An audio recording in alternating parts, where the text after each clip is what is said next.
Prendre les lettres Zayin, Chet, j'espère peut-être même Tet et Yud, en parlant de Milchama, de la guerre. La page Tetvav, Tetvav,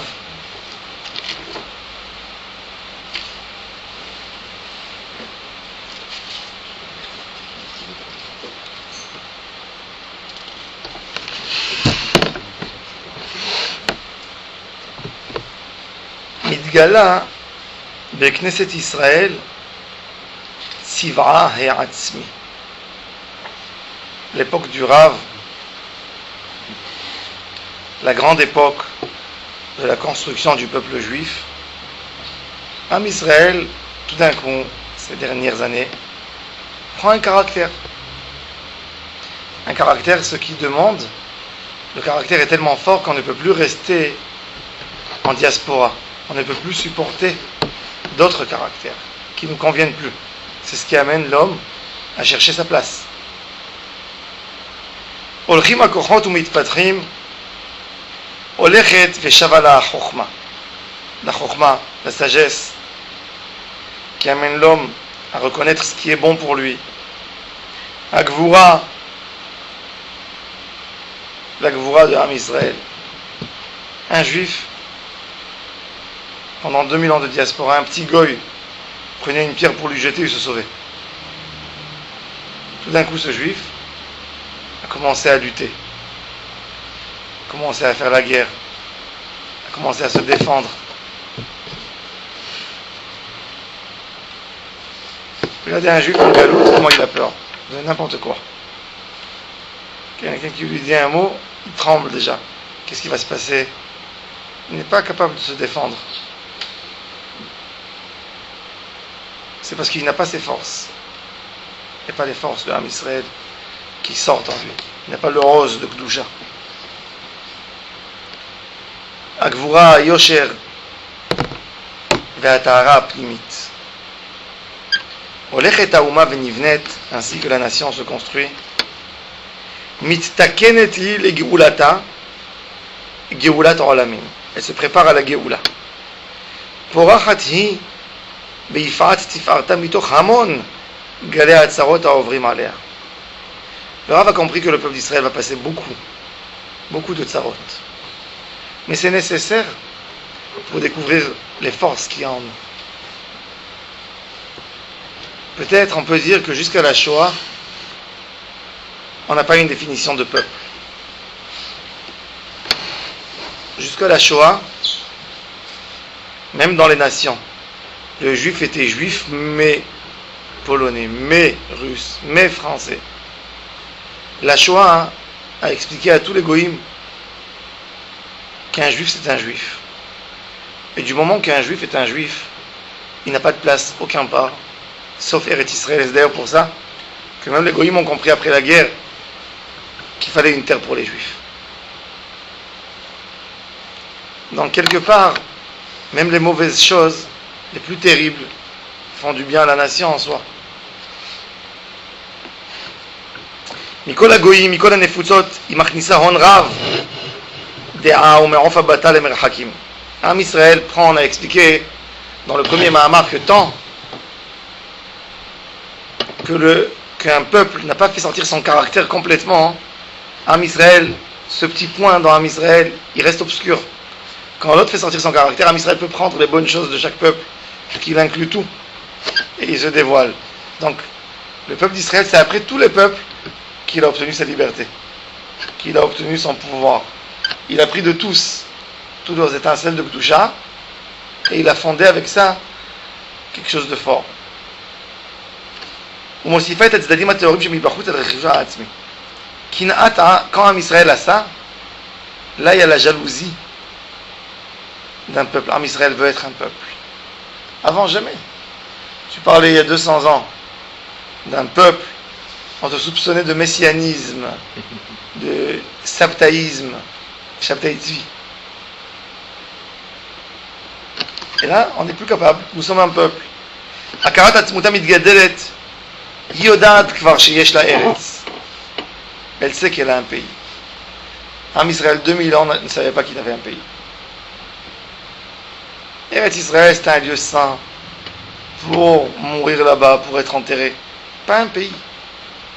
Un pays, ça veut dire un pays avec une industrie, des villes, des gens qui marchent, qui vivent, qui tiennent, qui font tenir les autres. Chez la Safa, elle a une langue, un langage. Safrout, littérature. Chez la Tzava, elle a une armée. D'ailleurs, le Or HaChaim HaKadosh, Shabbat, en parenthèse, il ne parlait pas aucune langue. Il parlait uniquement l'hébreu, le Shana Kodesh. Il refusait de parler, de répondre à tout. Il ne parlait pas en arabe. Shabbat, pas un mot, que le Shana Kodesh. Depuis le début de Shabbat, il disait que ça s'appelle profaner le Shabbat, de faire entrer quelque chose de Goy Shabbat. Aujourd'hui, j'ai rencontré un juif âgé qui vivait en Turquie. Il m'a dit que le Rav, en classe, quand ils rentraient, ils sont arrivés chez ce Rav, ils ont étudié chez lui 3 ans. Les premiers mois, c'était l'enfer. Parce que quand ils posaient des questions, avec leur langage, au ladino ou turc, ils ne répondaient pas. Ils disaient, je ne comprends pas ce que vous dites. Il répondait à condition qu'on lui demandait en hébreu, il répondait en hébreu.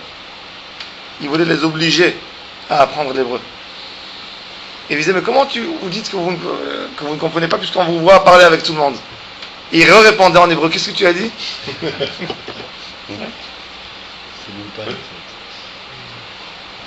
שיש לצבא התחילה להכיר במלחמת העולם זו ועל כולם יודעת היא שיש לה אור חיים מיוחדים. Le juif, il a une autre vision sur la vie. Il a une vision extraordinaire sur la vie. Il ne voit pas la vie comme un goy. Un goy, ce qui l'intéresse, c'est la vie du quotidien, du jour au jour. Un juif vit pour les générations qui vont venir. Pourquoi tu viens là? Moi je lutte, je me mets en danger pour que mes enfants, mes petits-enfants se rendent bien. Chez les goyim, ça n'existe pas. Le confort personnel. Même s'ils luttent pour une idée, ils ne sont pas capables de lutter tellement de temps qu'après quelques années, ça s'en va, les idéaux. Regardez le communisme, combien de personnes sont mortes pour ces idées. Le peuple entier a abandonné. Aujourd'hui, de dire le communisme en Russie, c'est un gros mot. C'est un gros mot. Ils veulent plus vivre, mourir pour une idée, pour un idéal. Non. Am Israël, c'est différent. Ça, c'est Or Chaim Yuchadim. Ils voient la vie différemment que les autres. Shehem me'atrim ota ou me'atrim et ha'olam kulo al yada. Ça, c'est le moussard qu'on a donné au monde entier. On a habitué les gens à regarder un peu plus loin. L'humanité, quand elle a commencé à être créée, les gens vivaient sans moussard. Il n'y avait pas de règles. Un monde sans règles. Imaginez-vous le monde il y a 5000 ans. Comment un homme se comporte? Qu'est-ce qu'il pense qui lui revient? Il pensait que celui qui prend l'autre, qui le rabaisse, il lui appartient. L'esclavage, comment l'esclavage a commencé dans le monde? Comment l'esclavage a commencé? Par une idée. Je suis fort, je prends l'autre aussi. Et la Torah est venue à donner cette liberté, à expliquer c'est quoi l'homme, c'est quoi l'âme, l'importance, c'est quoi l'employé, c'est quoi le salarié, c'est quoi ta femme, c'est quoi ceux qui sont soumis, même les animaux. Oto ve'edbno lo tishratu b'yom echad, vous n'avez pas le droit d'égorger les deux le même jour. Shalech et tashalach ta'em, ve'tabanim tikach lach. Les lois de Tsar Ba'alei Chaim, ki tirech hamor sonachar rovetz tachat masao. Tu verras l'âne de ton ennemi, tu es obligé de l'aider parce que tu ne regardes pas ton ennemi, tu faut regarder l'animal, etc., etc. Ve'avta le'reacha kamocha, l'humanité. Quand tu verras un pauvre, tu lui donneras la tzedaka. Qui c'est le premier qui a eu pitié, qui a commencé à donner la tzedaka? Toutes ces lois, c'est la Torah qui les a fait sortir. Et ça, c'est cette vision spéciale, extraordinaire. Elle existe uniquement chez Am Israël.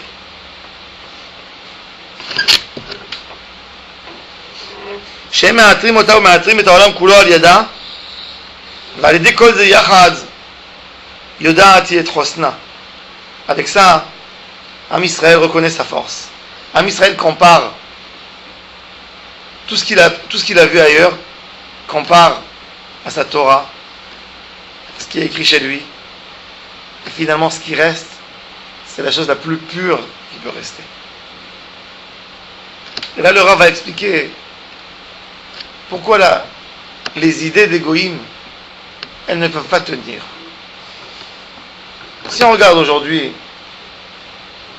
tu regardes le Nouveau Testament, tu regardes le Coran, tu dis bon, il y a des belles choses là-dedans quand même.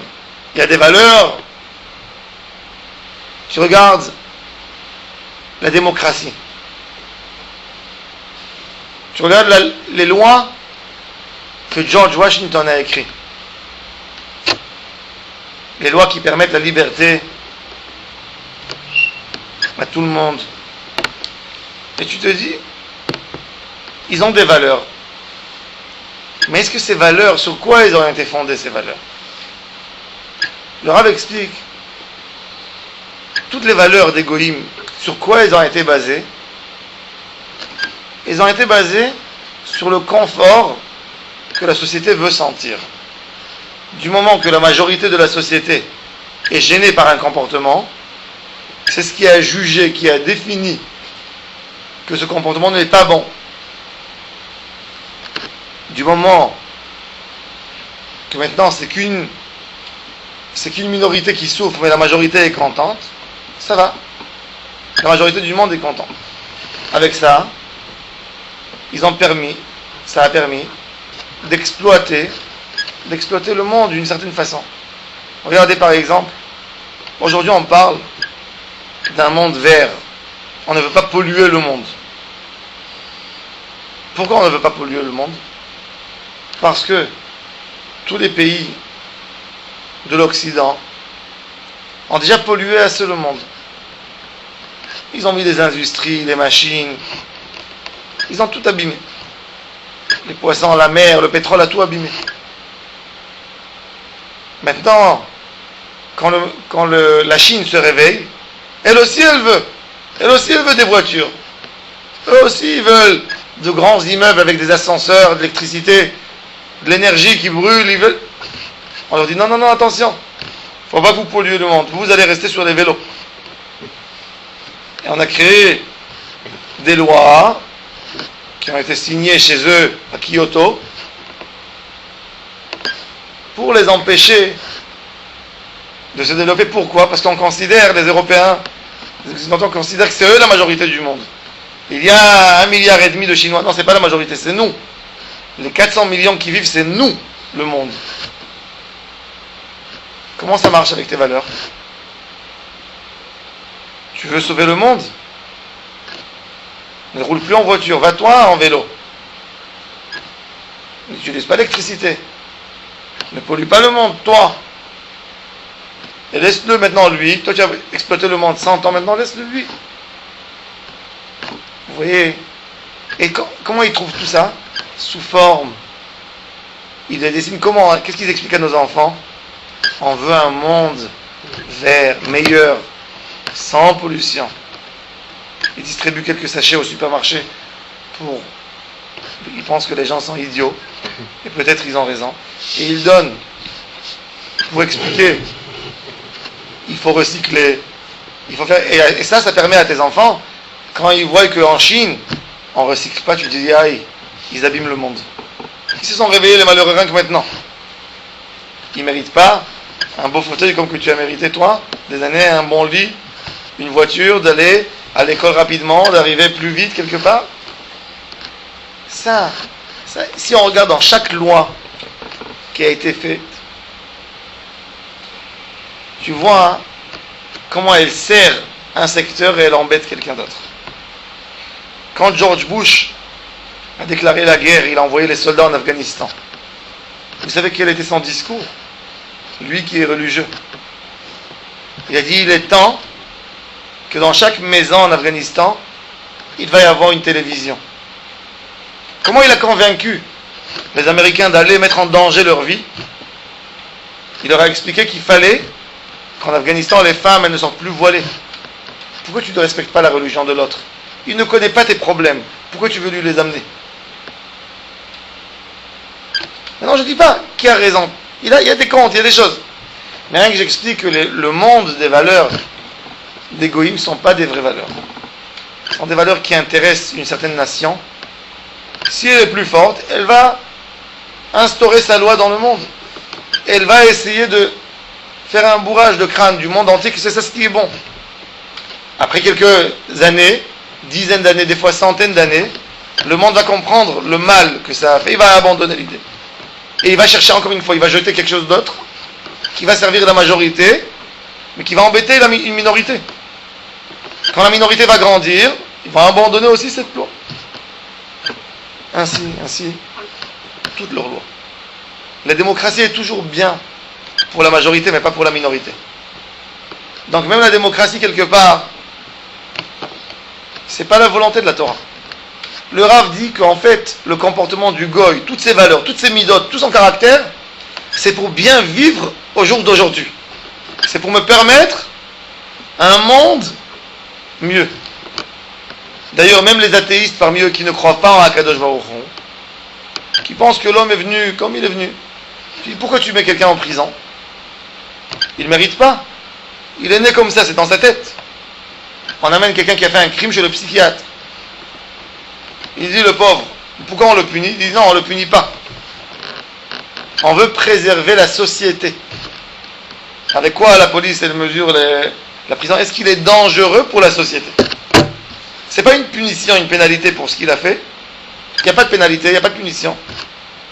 Il y a un danger pour l'entourage. Du moment qu'on a décidé, qu'on a vu qu'il y a 99,19%, il y a un assassin. Donc lui, c'est pas comme tout le monde. Il gêne les 99%. Donc on l'enferme. Pas parce qu'il mérite ou qu'il ne mérite pas, il ne rentre pas là-dedans. Donc même le midot, le moussard, il ne vient pas par rapport à un monde, par rapport à une responsabilité vis-à-vis d'Akadosh Baruch Hu, vis-à-vis du Créateur. Rien. Par rapport à l'environnement où je suis. Si il y avait une majorité qui était assassin, celui qui n'était pas assassin, il faudrait l'enfermer. Parce qu'il gêne la majorité. Et ainsi, les lois, comme ça. Ça paraît un peu bizarre ce que je dis, mais si on regarde, c'est ce qui a été fait pendant des années. Quand les pays européens ont pris tous les pays en Afrique, comment ils ont expliqué aux gens, on va prendre maintenant des richesses naturelles des pays, on va tuer des gens pour mettre notre drapeau. On leur a dit, vous allez améliorer votre vie, on va exploiter les pays, vous allez bien manger, vous allez avoir des produits que vous n'avez jamais goûtés. Et les gens ont dit, ah, ça c'est intéressant, ça nous aide, ça nous arrange à nous tous. Ah, mais il y a une minorité, ça c'est une minorité. Ça c'est les midotes. Regardez rien que, par exemple, je ne prends pas de conséquences ou quoi que ce soit, j'ai pas envie de parler. Je dis pas ça pour critiquer rien que, je dis pour contrôler, pour voir le monde qui est autour de nous.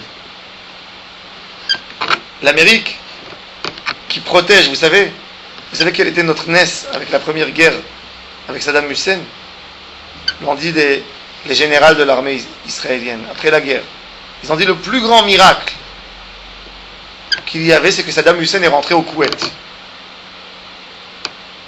Du moment qu'il a touché les intérêts des Américains, le pétrole, il y a eu une grande menace sur les marchés américains, ils ont intervenu et ils ont déclaré la guerre contre lui.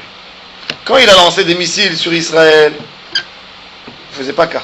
D'ailleurs, regardez combien de missiles on reçoit sur nous. Il n'y a personne d'eux qui est parti déclarer une guerre sur Gaza. Et quand en Irak il a touché le pétrole, ils sont tous partis tout de suite. Cette Amérique qui parle de loi d'aider, regardez les crimes qu'ils font dans la population en Irak, en Afghanistan. Quand il y a quelqu'un qui est soupçonné, on élimine le village entier. Après ils viennent nous donner du moussard, mais rien que j'explique. Leur règle, ce qu'ils ont fait au Vietnam, ce qu'ils ont fait pour défendre des idées qui étaient proches des gens qui étaient proches d'eux mais qui ont fait autant de mal, ce qu'ils ont fait pour protéger en Tunisie. Regardez rien que la France, comment elle s'est comportée en Tunisie dernièrement. Ce Ben Ali, quelqu'un qui était très mauvais pour son peuple, mais il a défendu les intérêts de la France l'a soutenu. Il est où le tzedek? Et s'ils auraient continué à le soutenir, il aurait continué à faire du mal à son peuple. Et on aurait dit c'est lui le bon et c'est eux les terroristes. Mais quand le peuple entier s'est révolté et il y a eu du soutien, tout le monde tout d'un coup il se retourne. Ça devient une justice par rapport dans les yeux du monde, ça devient une majorité qui soutiennent. Alors nous on ne peut pas être la minorité.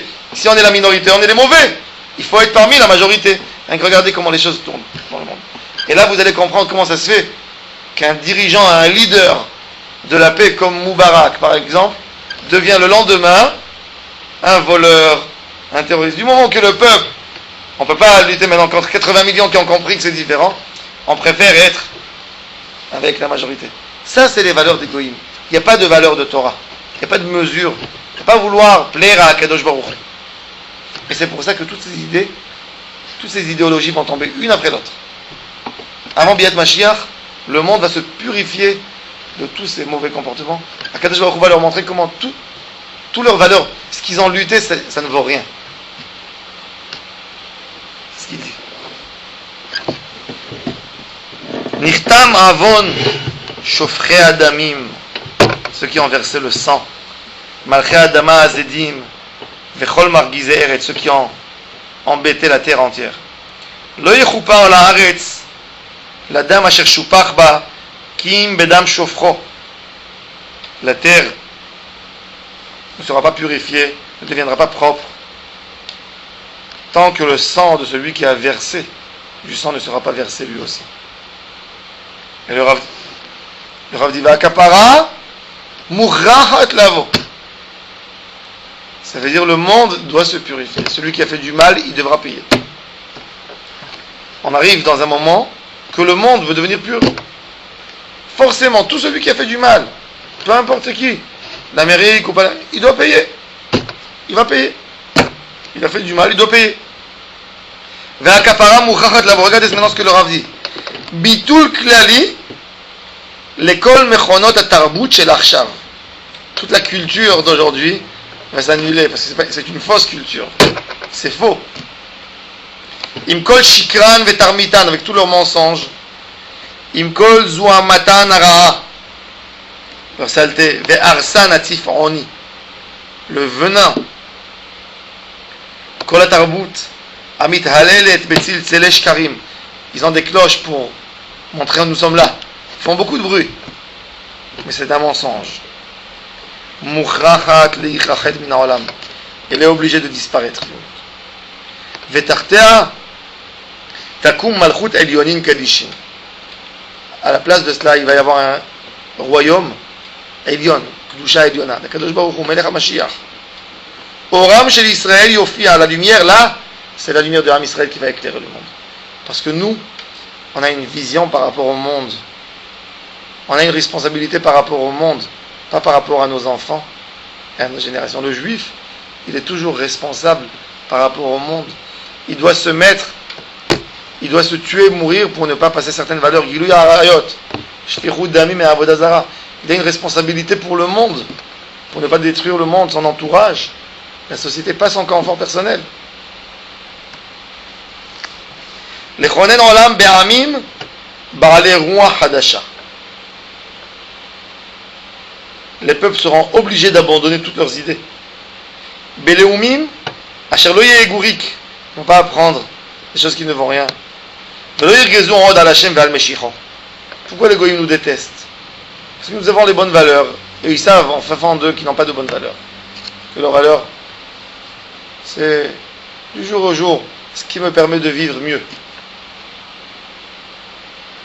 Al-Or Chaya Olam Ve'alatom Ve'emuna Asher Divrit Olamim. Quand il y aura Biat Mashiach Ve'ezrat Hashem, les goyim comprendront, n'auront plus de jalousie, ils voudront adopter le mode de comportement de Am Israël. Responsabilité vis-à-vis d'Akadosh Baruch Hu, vis-à-vis du monde.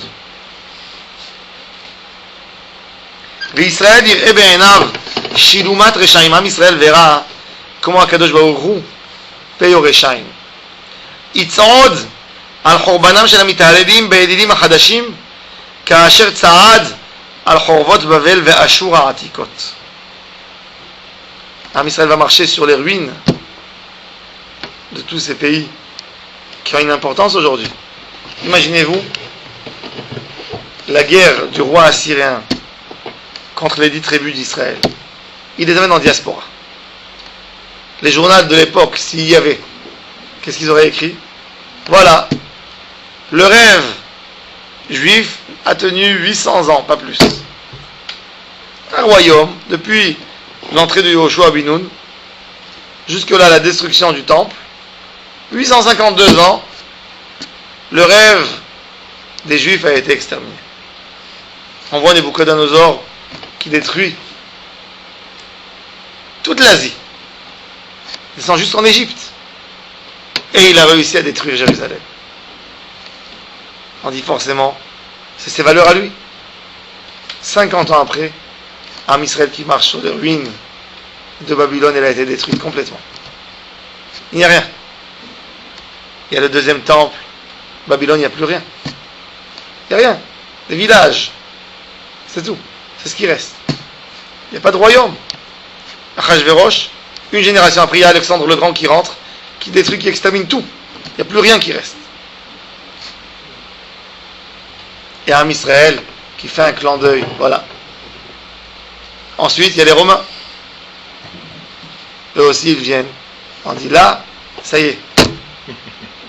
Yehuda Kapta. Comme qu'ils ont écrit sur l'or. Sur l'arc.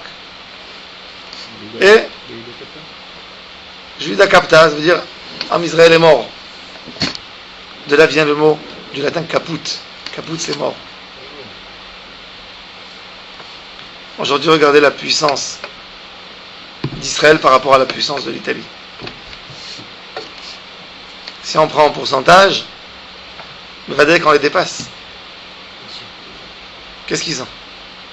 Non, rien.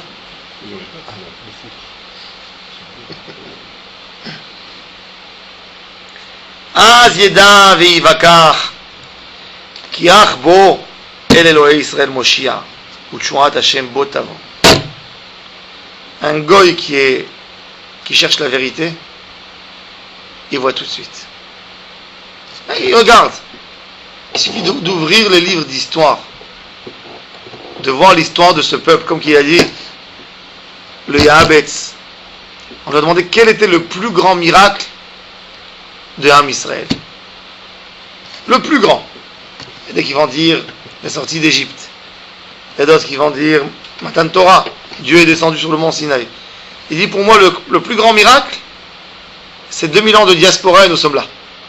Ça c'est le plus grand miracle. Ouvrez, regardez. Regardez un peuple, regardez des familles russes, anglaises, italiennes qui sont venues aux États-Unis. Qu'est-ce qui reste aujourd'hui? Il y a une nation américaine, il n'y a plus rien. Giuliani, le maire de New York, petit-fils d'un Italien qui est venu à New York.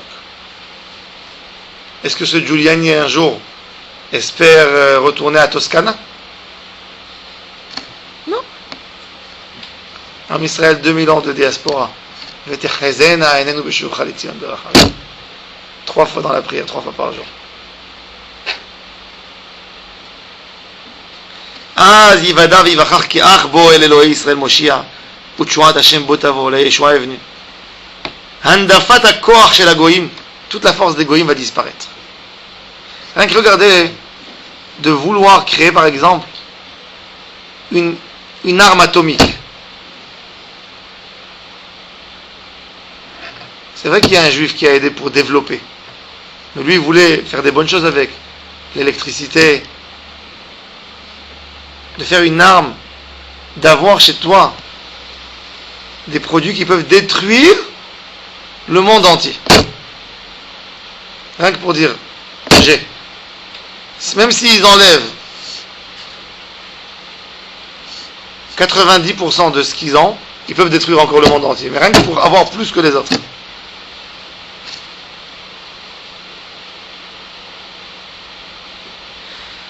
שכויי כוס התרגלה מוכרחת היא לבוא, פתח השם את אוצרו ויוציא את כלי זעמו. L'arme d'Akadosh Baruch Hu, elle est déjà dehors pour payer. C'est le moment.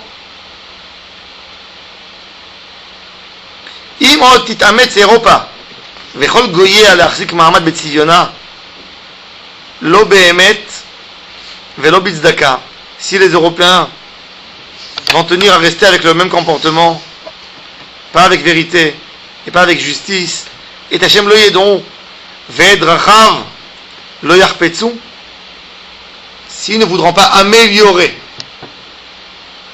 leur comportement, améliorer leur façon de voir le monde,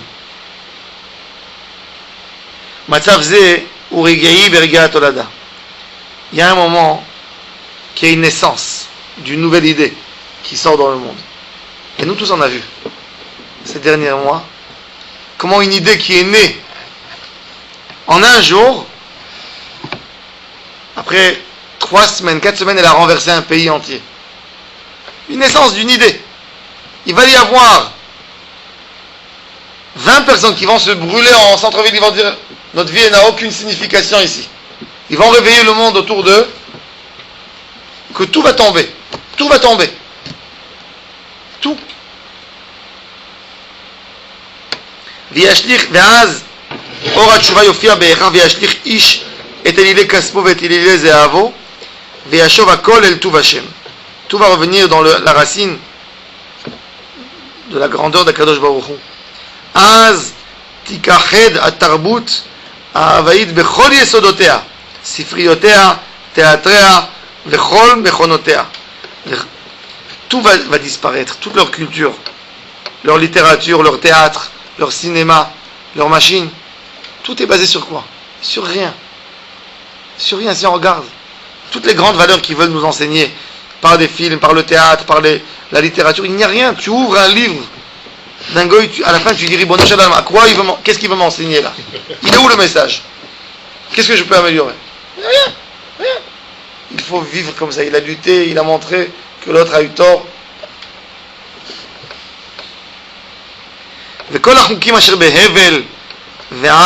Toutes ces lois qui ont commencé avec un mensonge et en faisant du mal à une certaine minorité. Ils vont disparaître.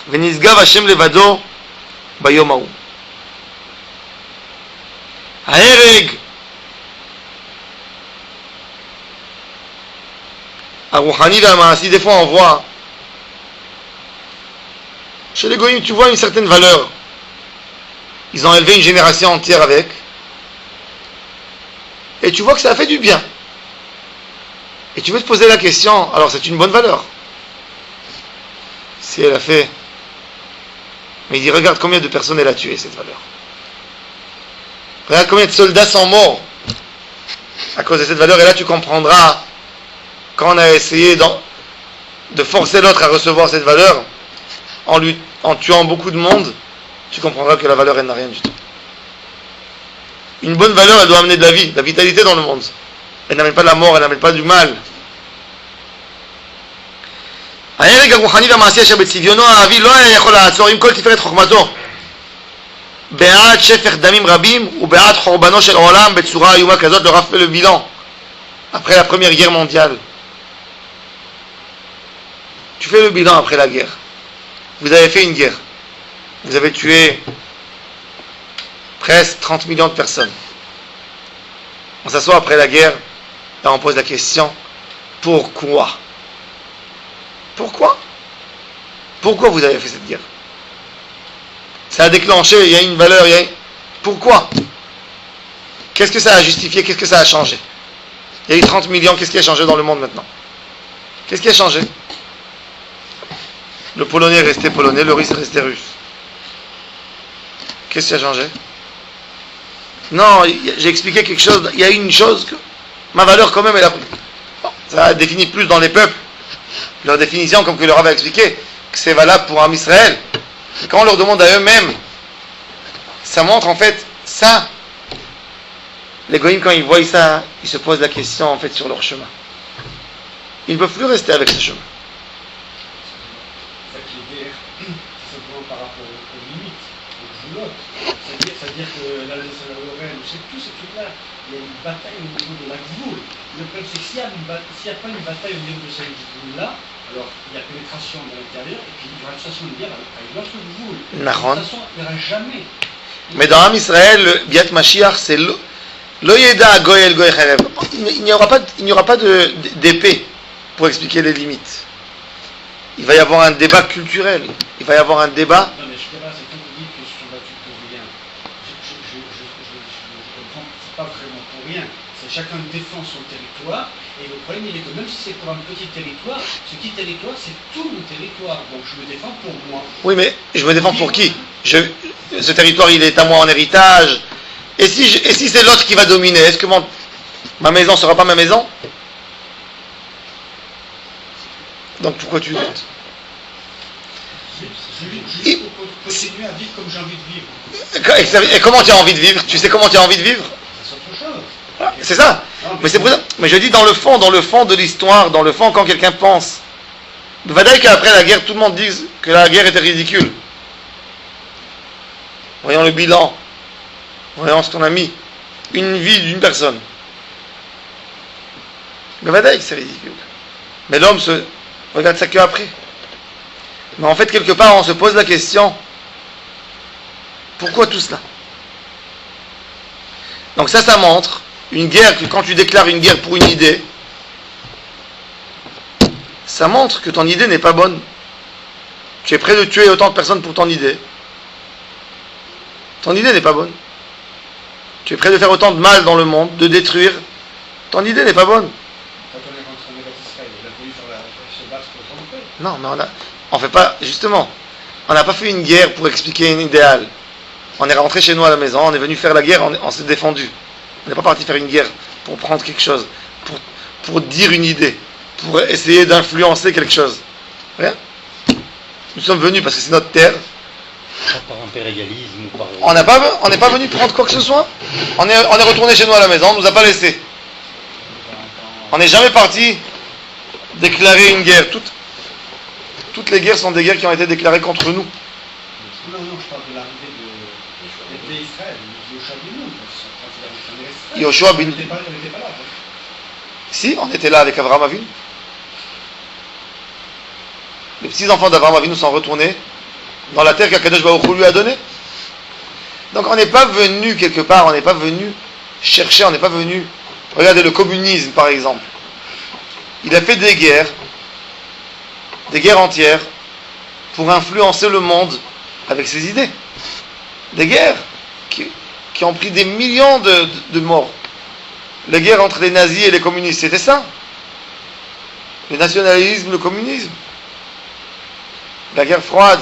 Staline, il a tué 30 millions de personnes. Avec 20 ans au pouvoir. 30 millions de personnes, il les a envoyées en Sibérie.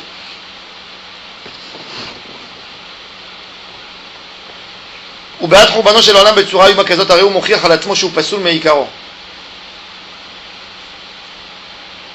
זורו רשעים מרחם, טעו מבטן דוברי כזב. Le rachat, depuis qu'il sort du litérus de sa maman, depuis là-bas, Mereshit Yesodo, tu remarques pas au début le mensonge, parce que la déviation est vraiment petite. Tu commences deux routes, avec une différence d'1 centimètre. 1 centimètre. Pas tout droit, parallèle, 1 centimètre. Tu avances quelques 100, 200, 300 mètres après 1 kilomètre, tu ne vois plus l'autre route. Et ça s'éloigne. Et à la fin, quand on a vu ça, on a compris que depuis le début, c'était faux. Quand quelqu'un construit un mur, il a la pierre qui est un peu plus enfoncée d'un côté. C'est rien du tout. Quand il mettra le mur arrivera en haut, il va voir qu'il est tordu depuis en bas. Les midot, le caractère, on ne le reconnaît pas malheureusement quand il est petit. Parce qu'on n'étudie pas assez de moussard. Quand arrive le dégât terrible, l'action terrible qui a été faite, là on dit, ah, il y avait quelque chose de pourri là-dedans. Il y avait la racine qui était mauvaise. On le voit quand on a vu le grand résultat. Ça, c'est ce qu'ils ont, les goïms, justement. Au début, ça paraît bien. Ça paraît proche du judaïsme. Ça paraît proche de nos valeurs. Mais c'est faux. Quand tu vois le massacre, le résultat qu'ils ont fait. Vekol ma'alacho kulo. Regardez ce que le Rav dit. Enoki ma'atat sheker. Un mensonge, venichle reshaim, des idées de reshaim et soubachim. Shem kshurim. Im anetiyot anafshiyot ve'agufaniot. Il dit, netiya c'est une... Comment netiya? Netiya. Oui, un penchant vers une idée. Une déviation. Non, pas une déviation, c'est stia, une déviation. Netiya, un penchant vers un bien à moi. La loi que je veux faire, elle est pour moi, pour m'aider. Ça va dans mon sens. Oui. Et ça, asher nit'atzmu be'adrichaliyut shel binyan haleumim shel zmanenu. C'est rentré dans la construction des peuples. Dans la constitution des peuples de l'époque. Et maintenant, il ajoute plus encore. Ils oublient à Kadosh Baruch Hu, à l'intérieur, il prononce son nom, Venosim et Shmo, al Sfatam. Et il prononce son nom à l'extérieur. Regardez le dollar. Le nom d'Akadosh Baruch Hu, il est sur leur argent. Demandez à un Américain combien Dieu l'influence dans son travail quand il gagne son argent. Demandez. Am Israël, il y a plus de 20% de Am Israël que Kadosh Baruch Hu les influence dans leur travail. Ils ne peuvent pas travailler Shabbat. Même s'ils vont perdre de l'argent Shabbat, Yom Tov, Chol HaMoed, ils ne vont pas prêter des ribit. Ils ne vont pas vendre quelque chose qui n'est pas cachère. Ils vont faire attention. Kadosh Baruch Hu est là. Il n'est pas écrit sur notre monnaie. Mais il est là, il est dans notre cœur, même si on ne le prononce pas. Eux, ils le prononcent. Mais ils le laissent uniquement écrit sur la feuille. Il met des statues de Moshe Rabbeinu, ça ne les dérange pas. Il prononçait de grands noms, de grandes valeurs. Mais dans la vie de tous les jours, parle avec eux, dis-leur, il ne faut pas prêter les ribit. Le monde entier tient sur la ribit. L'endettement.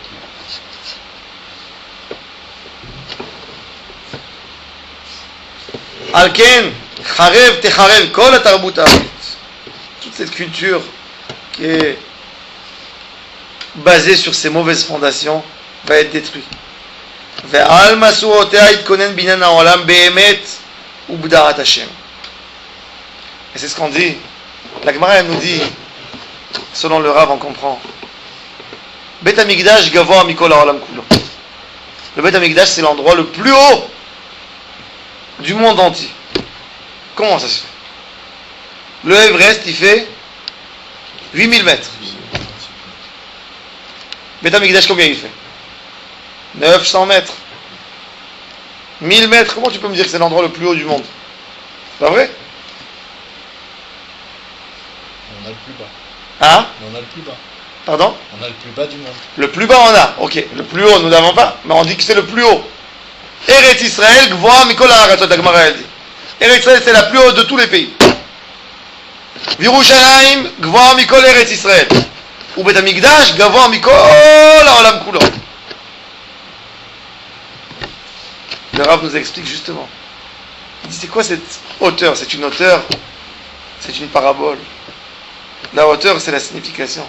Ce qui est haut, qui va tenir que tout le monde verra, c'est le vrai, c'est ce qui reste. Tout le monde comprendra. Bet HaMikdash, c'est la seule chose qui était vraiment stable, qui tenait, qui était haut. Et tous les goyim vont venir amener des corbanotes, vont comprendre qu'il faut se soumettre à la Kadosh Baruch Hu. Ça, c'est Bet HaMikdash, Gavoa Mikol Ha'olam Kulo. Bet HaMikdash qui est le plus haut du monde. Tout le monde comprendra, tout le monde verra. Cette hauteur, tu ne peux pas dire, elle n'est pas là. Tout le monde comprendra comment, quand tu viens devant un Kadosh Baruch Hu, tu t'effaces, tu dis, tout lui appartient. C'est quoi Shemitah? Il n'y a rien qui est à moi. Ribi, tu n'as pas le droit de prendre des intérêts parce que c'est pas ton argent. Kadosh Baruch Hu, il te dit, c'est pas à toi. C'est pour ça que tu n'as pas le droit de faire ce que tu veux avec. Vivre, se soumettre complètement au monde d'Akadosh Baruch Hu. Aujourd'hui, l'homme essaye d'écouter le monde, d'écouter la nature, d'écouter le cri du monde, ne me détruisez pas. Ils essayent. Ils font des lois en écrasant d'autres. Ouais. Tout ça, on écoute. On veut écouter le monde. À la Géoula, on écoutera tout le monde écoutera en pareil. Écouteront vraiment un cadeau. C'est la seule valeur qui va rester. Toutes les idéologies, tout va s'écraser. Parce que les gens vont avoir un peu de date, vont commencer à dire, mais en quoi ça m'aide, en quoi je suis plus heureux, en quoi je suis plus heureux si j'ai ces valeurs. Ils vont voir, ils vont se rendre compte, mais en fait, quoi, c'est toi qui m'arrange à moi, elle fait autant de mal à quelqu'un d'autre, donc c'est du émet, ça peut pas être du émet. Ça m'arrange à moi aujourd'hui, d'accord. Ça t'arrange, comment tu es conscient? Tu n'as pas un problème de conscience, ça t'arrange à toi, mais ça fait autant de mal à beaucoup de personnes. Alors forcément que c'est pas bon. Un voleur, c'est bon pour lui, mais c'est mauvais pour tout le monde. Ils vont comprendre ça finalement, et l'idée qui restera, Or Hashem. C'est ce qu'il dit. Vaya be'achit hayamim, il cite le pasuk. Nachon yeh harbet Hashem, berosh ha'arim. Il sera à la tête de tout. Venissa migvaot, venaharu elav, kol hagoyim. Tous les goyim viendront. Tout le monde comprendra le émet d'Akadosh Baruch Hu, le émet de la Torah, le émet de Am Israël. Ça, c'est quand du temps. Donc, c'est des da'alirim, c'est des choses qui se passent, qui sont obligées de se passer. C'est ce que le Rav explique. Et ça, on voit de jour en jour, on voit. Quand quelqu'un a le cœur pour voir, pour comprendre, il suffit rien que de mettre des lunettes et tu vois tout. C'est ce que le Rav explique.